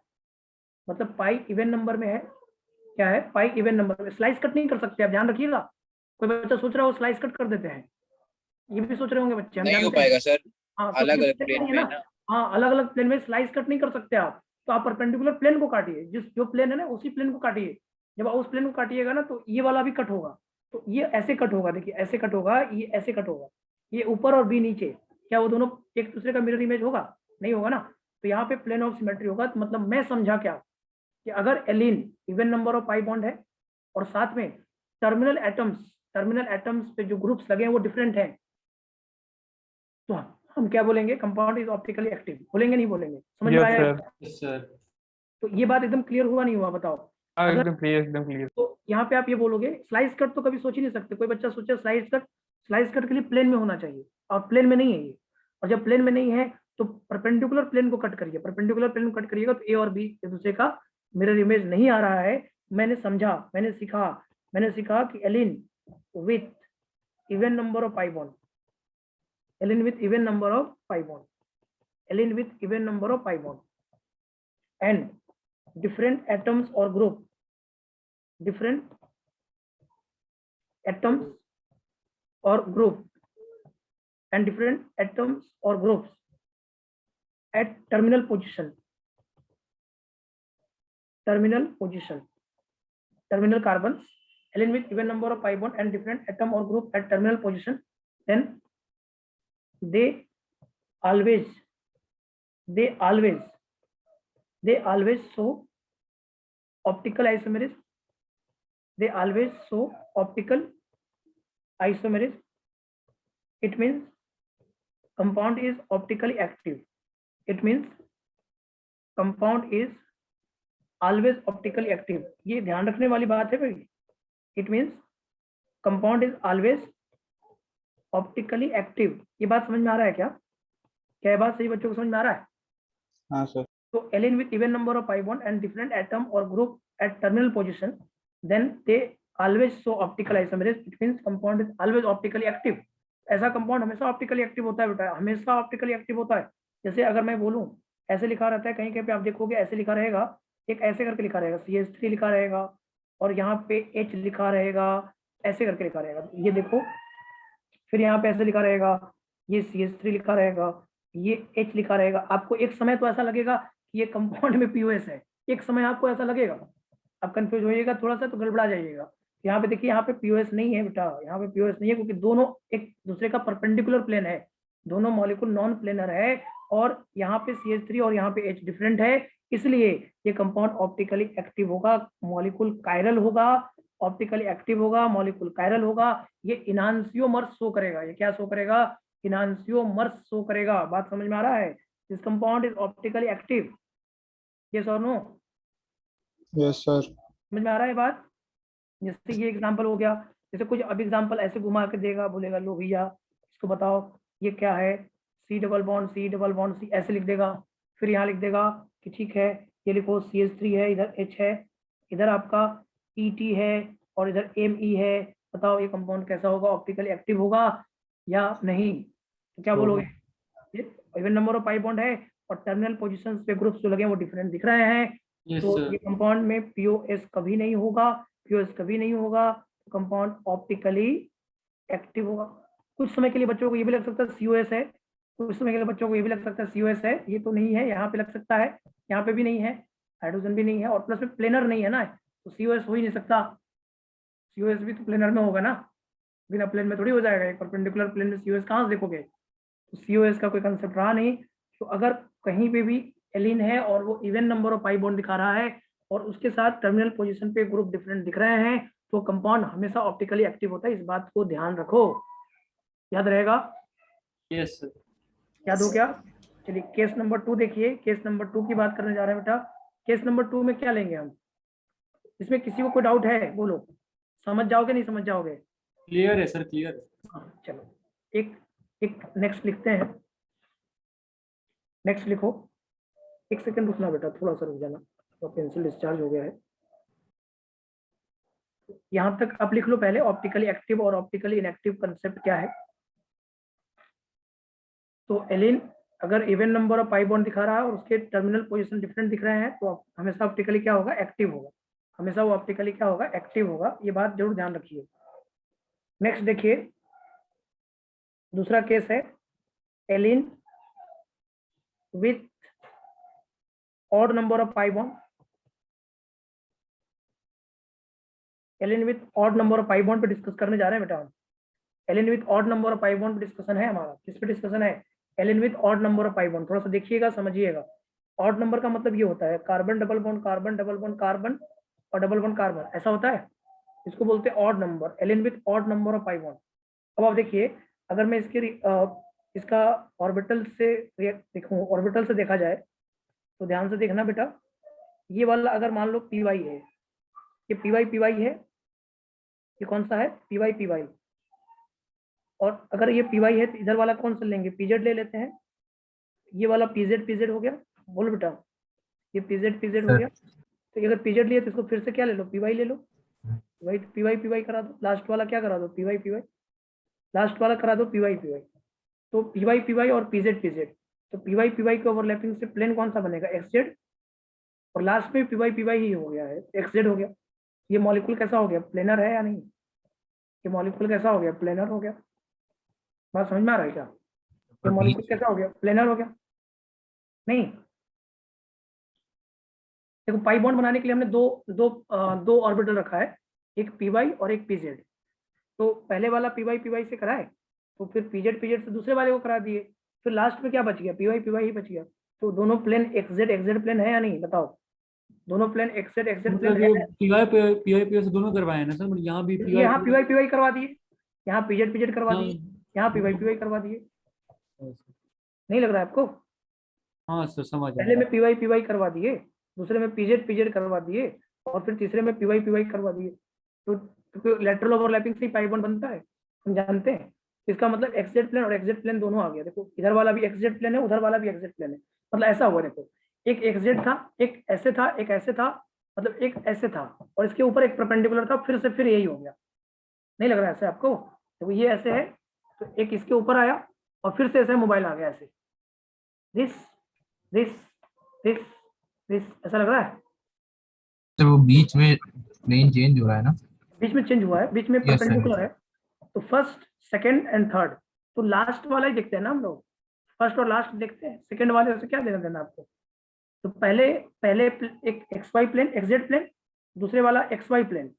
जैसे पहला एक्सजेड हुआ, दूसरा वाला एक्स वाई हुआ। सर क्योंकि ग्रुप्स लास्ट वाले में लगते हैं इसीलिए देखते हैं लास्ट वाले को ना। लास्ट वाले को देखना चाहिए, हाँ लास्ट वाले से ही देखने से हो जाएगा, क्योंकि हम लास्ट वाले को पूरा कट करेंगे, स्लाइस कट करेंगे, तो बीच वाला तो अपने आप कट हो ही जाएगा। सर अगर बीच वाले में अटैच हो तो? किसमें? सो कोई बीच वाले कंपाउंड में अगर कोई ग्रुप अटैच हो तो? बीच वाले को क्यों अटैच करेंगे? बीच वाले में कोई भी ग्रुप हो, उससे कोई दिक्कत नहीं है। बीच वाले से कोई मतलब ही नहीं है ना। देखो बीच वाले में ऐसा हुआ ना, देखो ऐसा लिखा है, और बॉन्ड बना लिया है ना बीच में, ऐसा लिखा हुआ है, तो तुम ऐसे इसको कट करोगे ना, ऐसे भी कट करोगे अगर, तो ये दोनों बराबर कट हो जाएगा। यस सर, स्लाइस कट हो जाएगा वो बीच वाला। हाँ, ऐसे कट कर दो, ऐसे कट कर दो, इस तरह इसी प्लेन को रख के परपेंडिकुलर प्लेन पे रख के कट कर दो, तो तुम्हारा ये वाला भी आधा कट जाएगा, मोबाइल आधा कटेगा, ऊपर वाला मोबाइल भी आधा कटेगा। बराबर नहीं दिख रहा है, फिर बराबर दिखेगा। तो परपेंडिकुलर प्लेन से कोई लेना देना नहीं है आपको, बीच वाले से क्या लेना? बीच वाले को पकड़ के कट कर देना है, जो बीच में जो भी हो कट हो जाएगा। हमको मतलब क्या देखना है? इधर बिगिनिंग देखना है और लास्ट देखना है, पहले वाला और लास्ट वाला देखना है, बस लास्ट वाला, और बीच वाले को तो पकड़ के कट कर देंगे ना, तो बस काम हो गया ना। तो इस तरह से ये मॉलिक्यूल कैसा हो गया? प्लेनर। तो प्लेनर मॉलिक्यूल में कभी भी ऑप्टिकल नहीं होता है, प्लेनर मॉलिक्यूल कभी ऑप्टिकल नहीं शो करता, प्लेनर मॉलिक्यूल कभी भी ऑप्टिकल नहीं शो करता, ये बात आपको पता है? बोलो। तो प्लेनर मॉलिक्यूल ऑप्टिकल शो नहीं करता है, तो ये फिर क्या शो करेगा? फिर तो ज्योमेट्रिकल शो करेगा। Allene with odd number of pi bond geometrical show कर सकता है, लेकिन ज्योमेट्रिकल शो करने के लिए फिर टर्मिनल पोजीशंस क्या होने चाहिए? ज्योमेट्रिकल शो करने के लिए रेस्ट्रिक्टेड एटम पे ग्रुप्स कैसे होने चाहिए? डिफरेंट ना, डिफरेंट सर। तभी वो ज्योमेट्रिकल शो कर सकता है ना, तो वो ज्योमेट्रिकल भी नहीं शो करेगा। तो यहाँ पे हम क्या बोल रहे हैं, allene with odd number of pi bond, molecule planar है, और अगर मॉलिक्यूल प्लेनर है तो पीओएस जरूर दिखाएगा, और पीओएस जरूर दिखाएगा तो ऑप्टिकल नहीं होगा, तो यहाँ पे ज्योमेट्रिकल होगा। क्या होगा? Geometrical isomerism. तो समझ में क्या आया? समझ में ये आया कि allene with odd number of pi bond and different atom or group at terminal position always show geometrical isomerism, not shows optical isomerism। बात समझ में आ रहा है क्या कह रहा हूं मैं?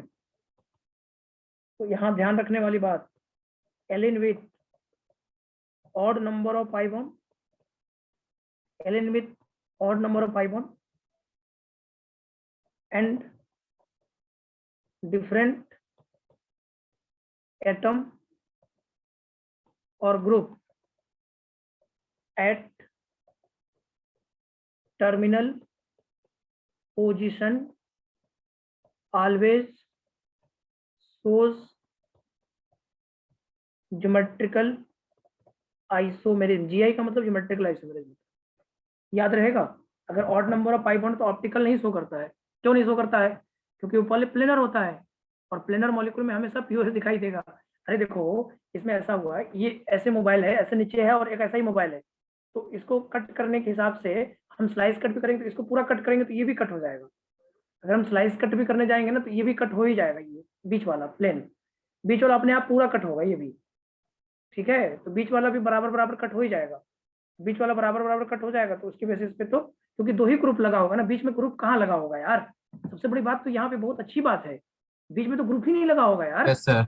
हाँ सर, नहीं लगा होगा। यहाँ पे दोनों कार्बन तो सिमिलर है, और यहाँ पे कार्बन पे जितना चाहिए था टेट्रावैलेंट था, टेट्रावैलेंट है, 4 4 बॉन्ड बना बैठा है।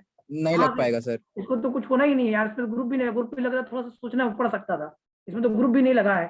थोड़ा सा आपको थोड़ा सा ये लग सकता था बेटा कि आपको ये वाला एसएम स्लाइस कट करेंगे तो ये नहीं कट हो, ऐसा लगता, लेकिन बीच में सीसी कट हो जाएगा, बीच का सीसी Yes, कट। ग्रुप के साथ आपको थोड़ा टेंशन हो सकता था कि सर ग्रुप पूरा नहीं कट होगा, इधर उधर अगर बिखरा हुआ ग्रुप है तो उसमें दिक्कत हो सकता है। तो ग्रुप नहीं, ग्रुप तो लगना ही नहीं है यार, इसमें तो ग्रुप लगना ही नहीं है।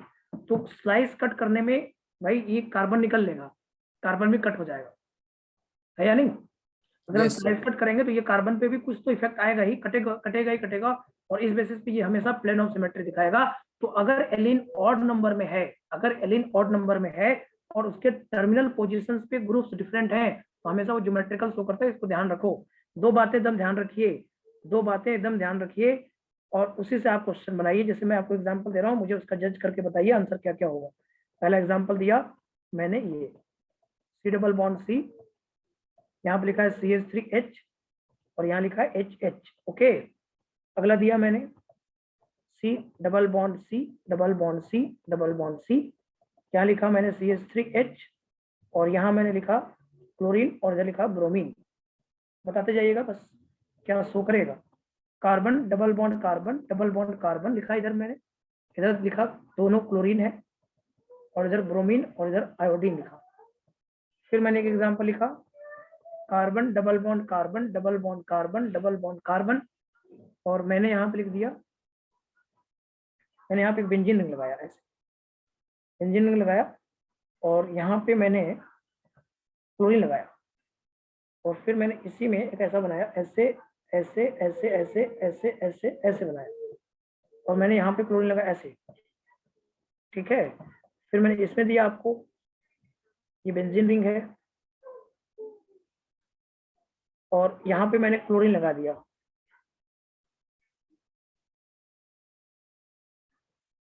देखिएगा बेटा, समझिएगा, और मैंने यहाँ पे क्लोरीन लगा दिया। बताइए अब आंसर, चारों का आंसर बताइए, कौन ज्योमेट्रिकल, कौन ऑप्टिकल, कौन एक्टिव, कौन इनएक्टिव। कैसे? 4 दिए हैं एग्जाम्पल। पहले वाले में क्या होगा? कुछ नहीं होगा। पहले वाले में ना ऑप्टिकल होगा और ना ज्योमेट्रिकल होगा, नो GI नो OI। क्यों?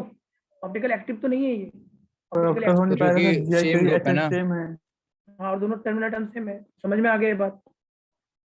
No GI।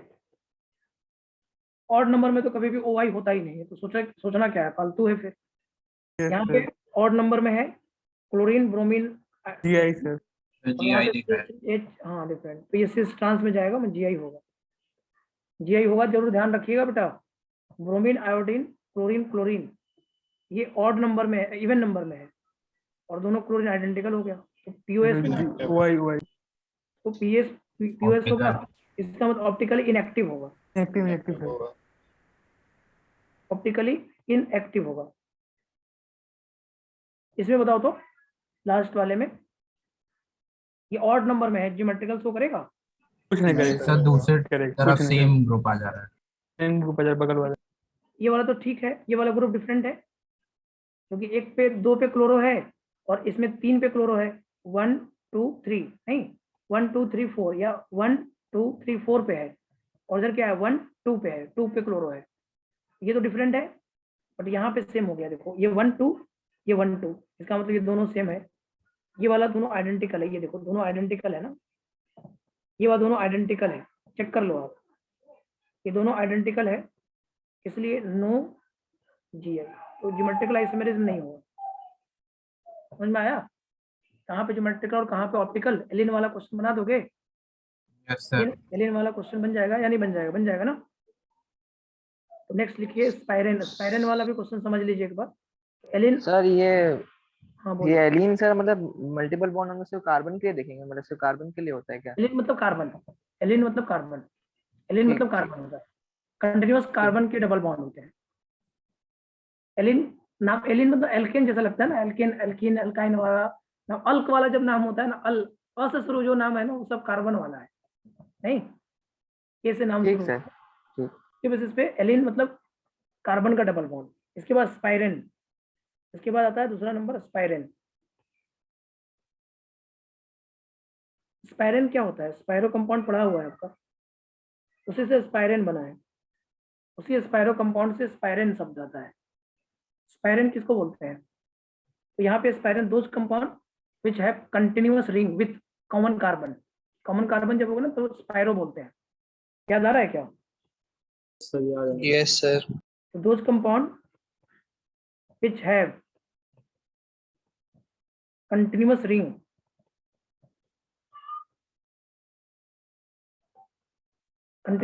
those compound which have continuous ring with common carbon, with common carbon के साथ बात हो तो होता है स्पाइरेन। जैसे ये देखो स्पाइरेन इसको बोलते हैं, स्पाइरो।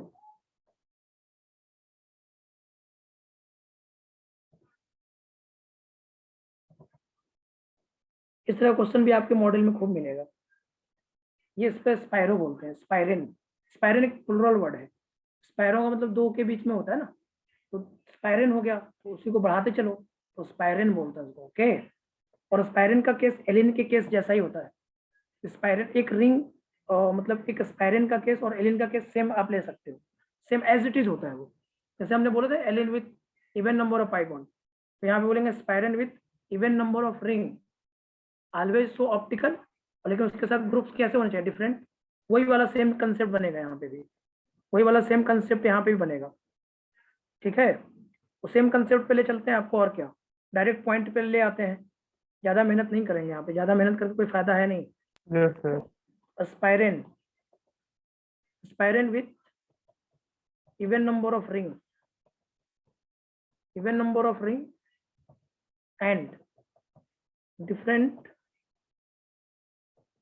एटम और group, different atom or group, spiral with even number of ring and different atom or group at terminal position,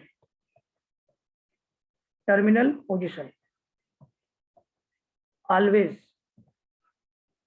shows optical isomerism। ये उसी से कंसेप्ट बना लिया हम लोग, ज्यादा दिमाग नहीं लगाएंगे इस पे, और अभी समझा भी देंगे हम आपको, ऐसा नहीं है।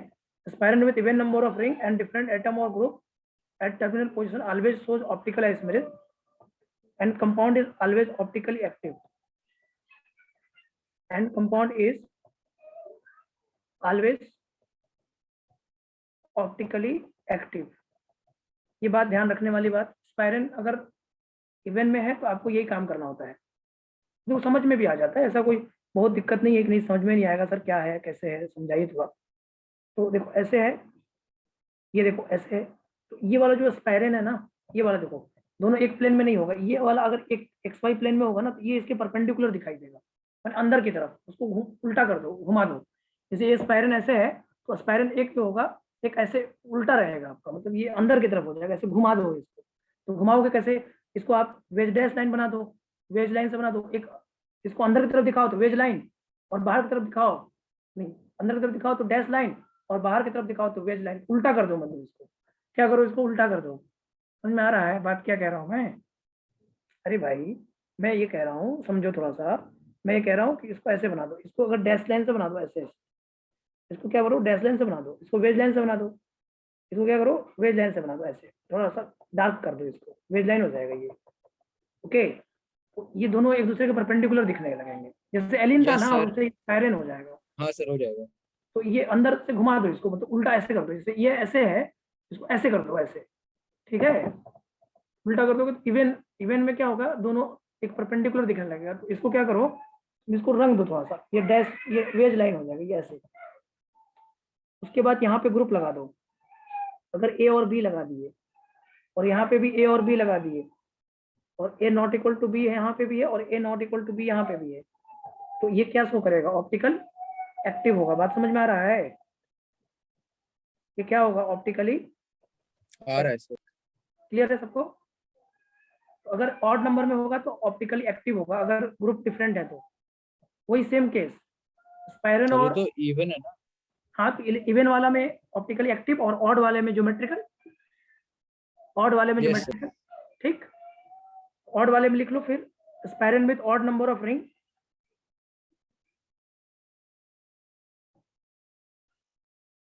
बेटा यहीं पे क्लास छोड़ दें क्या आज का?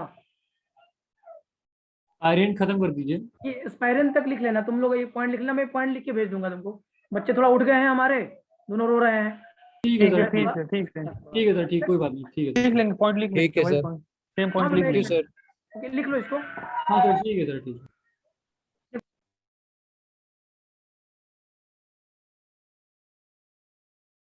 सर आप म्यूट हो गए।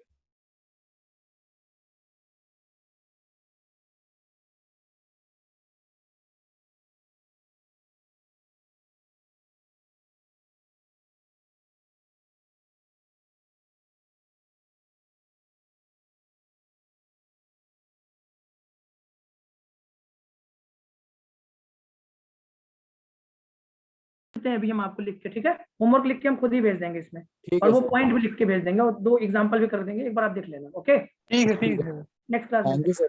ओके बेटा। Thank you sir.